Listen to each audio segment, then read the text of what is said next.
Hello guys and welcome to the channel success achievement. Friends, यहाँ पे आपके लिए बहुत ही इंपॉर्टेंट अपडेट है 69 शिक्षक भर्ती को लेकर। गाइस, यहाँ पे पूरा प्रो फार्मा आपका जारी कर दिया गया है। शासन ने संपूर्ण कार्यक्रम जारी कर दिया है। और गाइस, यहाँ पे कितने तरह के शपथ पत्र की आपको ज़रूरत है उसके बारे में हम डिटेल डिस्कस करेंगे। और साथ ही साथ आपको अपने डॉक्यूमेंट्स को किस सीरियल वाइज में लगाना है वो सारी चीज़ें हम यहाँ पे डिस्कस करने वाले हैं। सो गाइस, चैनल को अगर पहली बार विजिट कर रहे हो तो चैनल को सब्सक्राइब करिएगा, बेल आइकन को प्रेस करिएगा ताकि जो भी लेटेस्ट अपडेट्स हो आपको मिल सके। फ्रेंड्स, यहाँ पे हम कोर्ट रूम के अंतर्गत आज क्या स्थितियाँ थी उसके बारे में हम बात करेंगे, क्योंकि गाइस इलाहाबाद के अंतर्गत इलाहाबाद हाई कोर्ट के अंतर्गत जो सुनवाई हुई विवादित प्रश्नों को लेकर उसका यहाँ पे ऑर्डर अपलोड कर दिया गया है।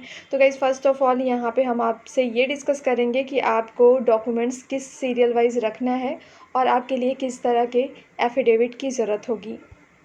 फ्रेंड्स, यहाँ पे आपके डॉक्यूमेंट्स जो होंगे उसका सीरियल वाइज यहाँ पे प्रोफार्मा दे दिया गया है। और ये गोरखपुर के अंतर्गत गाइज डिस्ट्रिक्ट जो है गोरखपुर, उसके अंतर्गत ये पूरा प्रारूप यहाँ पे दिया गया है, जिसमें आपका पूरा 16 ऐसे डॉक्यूमेंट्स है जो यहाँ पे मेंशन किए गए हैं, जिसमें आपका आवेदन पत्र होगा, आईडी प्रूफ होगा, और उसके बाद अगर आप शिक्षा मित्र हैं तो शिक्षा मित्र पद से रिलेटेड जो आपका प्रोफार्मा है वो चाहिए होगा। और अगर आप कहीं पहले से जॉब कर रहे हैं तो उससे रिलेटेड आपके पास में डिटेल होनी चाहिए। जाति प्रमाण पत्र, तो गाइज़ ये सारी चीज़ें जो ये डिटेल्स होंगी 3 फॉर्मेट में बनेंगी। एक आपका ओरिजिनल डॉक्यूमेंट्स होगा और 2 उसकी प्रतियाँ होंगी। तो गाइज़ इस तरह से 3 फाइलें आपको बनानी होंगी। फ्रेंड्स, एक चीज़ का यहाँ ध्यान दीजिएगा कि आप अपने डॉक्यूमेंट्स जो है उसका फ़ोटोकॉपी करा के पहले से रख लीजिएगा अपने पास में, क्योंकि आपका डॉक्यूमेंट्स जो है वो वेरिफिकेशन के बाद से वो जमा हो जाएगा 1 साल के लिए। तो गाइज़ ऐसी स्थिति में अगर कहीं और आपको एग्ज़ाम में पार्टिसिपेट करना हुआ तो फिर आपके लिए दिक्कत हो सकती है। तो फ्रेंड्स, यहाँ पे आप बिल्कुल से डिटेल्स देख लीजिए। जाति प्रमाण पत्र होगा और निवास प्रमाण पत्र। निवास प्रमाण पत्र के लिए गाइज़ यहाँ पे बिल्कुल डिटेल देख लें। आवेदन दिनांक 20/12/2018 से पूर्व का होना चाहिए। फ्रेंड्स, अगर इसके पहले का आपके पास में ना हो तो आपको इसके लिए एक एफिडेविट बनवा लेना चाहिए, तो आपको दिक्कत नहीं होगी। और गाइस, उसके साथ ही दिया गया है यहाँ पे आगे चीज़ें आप देख सकते हैं। आप किसी विशेष आरक्षण से संबंधित है तो उससे रिलेटेड आपको डिटेल्स देनी होगी। और फिर उसके बाद गाइस यहाँ पे देख सकते हैं सहायक अध्यापक भर्ती, जो आपने सुपर टेट के अंतर्गत जो आपका मेन प्रोफार्मा था, आपने जो फॉर्म भरा था वो आपका होना चाहिए। टीईटी प्रमाण पत्र होना चाहिए, हाई स्कूल का अंक पत्र और प्रमाण पत्र आपके पास में। वैसे इंटरमीडिएट के अंतर्गत स्नातक का। और गाइस इसके साथ ही साथ यहाँ पे आपने जो अपना टीचिंग का ट्रेनिंग लिया हुआ है, जिसमें आपका डीएलएड है, बीटीसी है या फिर आपका बीएड है, तो उससे रिलेटेड आपका पूरा आपका प्रमाण पत्र और मार्कशीट दोनों होनी चाहिए। और गाइस, ये पूरा प्रोफार्मा आपको एज़ इट इज़ लगाना होगा। और एक तो आपका ओरिजिनल डॉक्यूमेंट्स का ये पूरा फाइल होगा, उसके बाद से 2 छाया प्रति, एक फाइल फ़ोटो आप यहाँ पे देख लीजिए। वही प्रोफार्मा गाइस बताया गया है, जिसमें कुछ एक्स्ट्रा चीज़ें भी आपकी ऐड होंगी, जिसमें गाइज़ यहाँ पे आपका कैरेक्टर सर्टिफिकेट होगा, चरित्र प्रमाण पत्र 2 प्रति मूल रूप में होनी चाहिए। और गाइज़ उसके साथ ही यहाँ पे एक चीज़ और, यहाँ पे 4 रंगीन फ़ोटो आपकी होगी। और साथ ही साथ 3 सादा लिफाफा जिस पर 30 रुपये का डाक टिकट लगा होगा। तो गाइज़ ये ध्यान दीजिएगा कि 3 सादा लिफाफा होना चाहिए जिसमें 30 रुपये का डाक टिकट लगा हो। और गाइज़ इसके बाद सेकेंड, ये भी आपका फ़ोटोकॉपी ही होगा, ज़ेरॉक्स कॉपी, जिसके अंतर्गत यहाँ पे प्रोफार्मा दिया गया है आपके पास में क्या क्या डिटेल्स होनी चाहिए।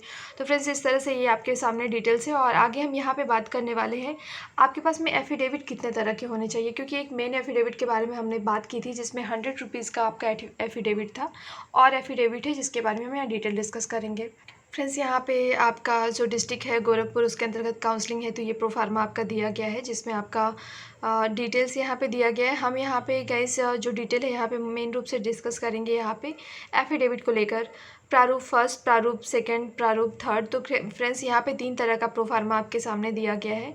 यहाँ पे दिया गया है प्रारूप जो फर्स्ट है, ये जो आपका एफिडेविट बनेगा 10 रुपये के नॉन जुडिशियल स्टैम्प पेपर पर फ़ोटो सहित। तो यहाँ पे फ़ोटो आपको अपनी चस्पा करनी होगी, आपको अपना नाम और जैसे यहाँ पे मेंशन किया गया है यही डिटेल्स आपके यहाँ पे एफिडेविट में होने चाहिए। नेक्स्ट जो और गाइज यहाँ पे नेक्स्ट जो आपका है, यहाँ पे दूसरा जो प्रोफार्मा है इसमें दिया गया है कि किस तरह से यहाँ पे आपका डिटेल्स जो लिखना है वो डिटेल्स यहाँ पे दी गई है। गाइज एज इट इज़ आपका दूसरा भी एफिडेविट होगा। तीसरे एफिडेविट की बात करें तो गाइज ये तीसरा एफिडेविट उन लोग के लिए है जो मैरिड है, अर्थात जिनकी शादी हो गई है। तो फ्रेंड्स, इस तरह से 3 यहाँ पे एफिडेविट के बारे में दिया गया है जो आपके पास में होने चाहिए, जिसमें 2 तो कंपलसरी है, तीसरा आप अगर मैरिड हो तो आपके लिए ज़रूरी होगा। और गाइस, आपकी काउंसलिंग जो है बिल्कुल से आपकी 3 से लेकर 6 तारीख तक रहने वाली है। और यहाँ पे आप देख सकते हैं प्रेषक रेणुका कुमार और अपर मुख्य सचिव उत्तर प्रदेश शासन और 29 तारीख अर्थात कल का है ये गाइस नोटिफिकेशन। और आप यहाँ पे देख सकते हैं विज्ञप्ति के प्रकाशन से लेके यहाँ पे पूरी आपकी जो काउंसलिंग की लास्ट डेट जो दी गई है 3 से लेके 6 जून तक का ये पूरा प्रोफार्मा यहाँ पे दिया गया है। और गाइस यहाँ पे इससे रिलेटेड डिटेल्स भी देख सकते हैं आप। तो गाइस आप बिल्कुल से आप अपने डॉक्यूमेंट्स को यहाँ पे तैयार कर लीजिए। और आपको बताया गया सीधे से कि यहाँ पे 2 जेरोक्स कॉपी की फ़ाइलें होंगी और उसके बाद एक फ़ाइल आपकी जो होगी ओरिजिनल डॉक्यूमेंट्स की होगी। और आगे भी अपडेट्स गाइस आपको बताई जाएंगी इससे रिलेटेड। और गाइस इसके साथ ही साथ हम नेक्स्ट अपडेट डिस्कस करने वाले हैं। यहाँ पे गाइस इलाहाबाद हाई कोर्ट के अंतर्गत जो यहाँ पे एक याचिका पड़ी हुई थी और ये विवादित प्रश्नों के मुद्दे को लेकर थी। और इससे रिलेटेड ही लखनऊ के अंतर्गत भी फ्रेंड्स आज का दिन काफ़ी महत्वपूर्ण रहा और कहीं ना कहीं भर्ती प्रक्रिया के अंतर्गत एक क्रिटिकलिटी एक ट्विस्ट देखने को आपको मिल सकता है। क्योंकि गाइस लखनऊ के अंतर्गत बात किया जाए तो यहाँ पे जो नेक्स्ट हियरिंग की डेट दी गई है वो आपकी मंडे को दी गई है। और गाइस उस दिन काफ़ी महत्वपूर्ण रहने वाला है क्योंकि सरकार को अपना पक्ष रखने के लिए डेट आगे बढ़वानी पड़ी है। क्योंकि गाइस कई तरह से उनसे क्वेश्चंस पूछे गए और वो अपने जवाब देने में नाकामयाब रहे हैं और इसलिए उन्होंने नेक्स्ट डेट मांगी है। और वो काफ़ी ट्विस्टेड डे रहने वाला है गाइस आपके लिए। और साथ साथ यहाँ पे इलाहाबाद हाई कोर्ट के अंतर्गत जो विवादित प्रश्नों का मुद्दे पे सुनवाई हुई उसका ऑर्डर अपलोड कर दिया गया है। और गाइज़ यहाँ पे जो नेक्स्ट डेट आपकी मेंशन करी गई है वो आपकी नेक्स्ट हियरिंग जो है वो 6 जून को है, 6 जून 2020 को। तो फ्रेंड्स ये काफ़ी अहम रहने वाला है गाइज़। ये आपका 6/7/2020 का रखा गया है। तो फ्रेंड्स ये थोड़ी सी डेट आपकी थोड़ी सी आगे की लगा दी गई है लेकिन लखनऊ बेंच के अंतर्गत जो यहाँ पे विवादित प्रश्नों का मुद्दा है गाइज़ वहाँ पे काफ़ी ज़्यादा ट्रांसपेरेंसी और त्वरित गति से डिसीजन लेने की प्रोसेस की तरफ कोर्ट आगे बढ़ रही है। और गाइज़ सोमवार का दिन काफ़ी महत्वपूर्ण रहने वाला है 69 शिक्षक भर्ती के अंतर्गत विवादित प्रश्नों को लेकर।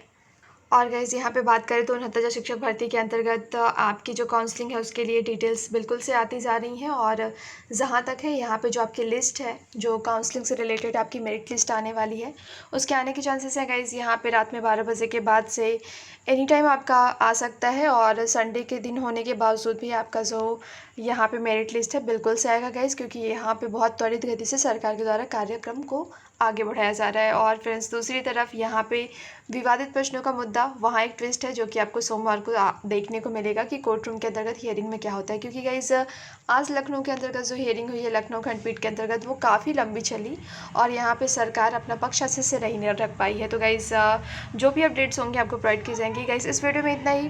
गाइज़ वीडियो को लाइक करिएगा, शेयर करिएगा, साथ साथ सब्सक्राइब करिएगा चैनल को ताकि जो भी लेटेस्ट अपडेट्स हो आपको प्रोवाइड की जा सके।